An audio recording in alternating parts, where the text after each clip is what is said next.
Good morning, children. How are you? Might be safe at home? Now I am here with you in this online session.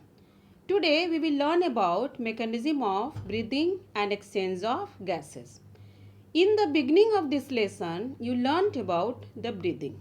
What is breathing? Do you know? It is simply inhalation and exhalation. In the mechanism of breathing, first of all, we will learn about inspiration. Inspiration means inhalation. The process of inhalation is combined action of ribs and diaphragm. When we breathe in, we lift our ribs and flatten our diaphragm. Due to this action, chest cavity, that is thoracic cavity, increases in size. This leads to the decrease in the pressure in the lungs as compared to atmospheric pressure. As a result of this, air rushes into the lung and fills the expanded alveoli via nostril, trachea and bronchi. You may observe in figure how ribs cage expand as the rib muscles contract and diaphragm contract and move down during inhalation process.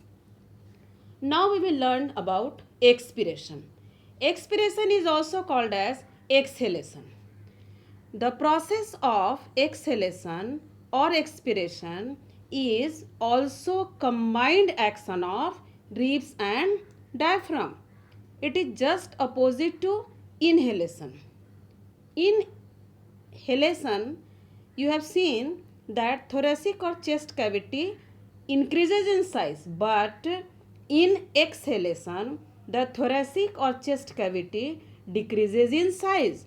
Due to this, it leads to increase in the pressure in the lungs as compared to atmospheric pressure. This compresses the lungs and forces the air out into the atmosphere. In this way, we have seen that how inhalation and exhalation process takes place. In the given figure, it can be seen that diaphragm relaxes and moves up when exhalation process takes place. Now we should know how exchange of gases takes place in body tissues. In the tissues, oxygen gets used up and carbon dioxide is released into the alveoli. The blood which brings oxygen from the lungs and carries it to tissues has a higher concentration of oxygen and lower concentration of carbon dioxide. Due to the differences in concentration, the gases get exchanged between tissues and blood capillaries by the process of diffusion. In this figure, you may observe the exchange of gases between alveoli and blood capillary.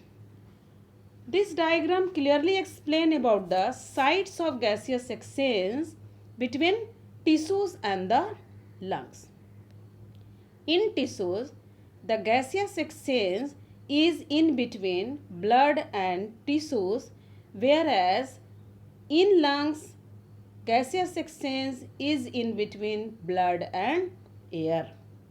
The diagram also depicts about the mechanism of gaseous exchange by simple diffusion process, that is down partial pressure gradient from high to low partial pressure.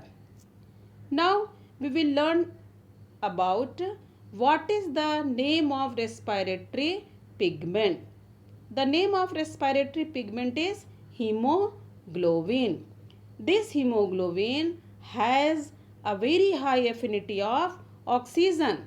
This pigment is present in red blood corpuscles, also called as red blood cells or erythrocytes.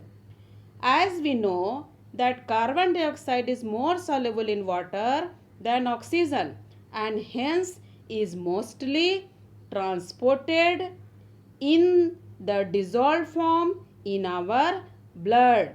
In this figure, it is shown that how oxygen molecules combined with hemoglobin molecules and it forms oxyhemoglobin. Thanks and have a joyful learning.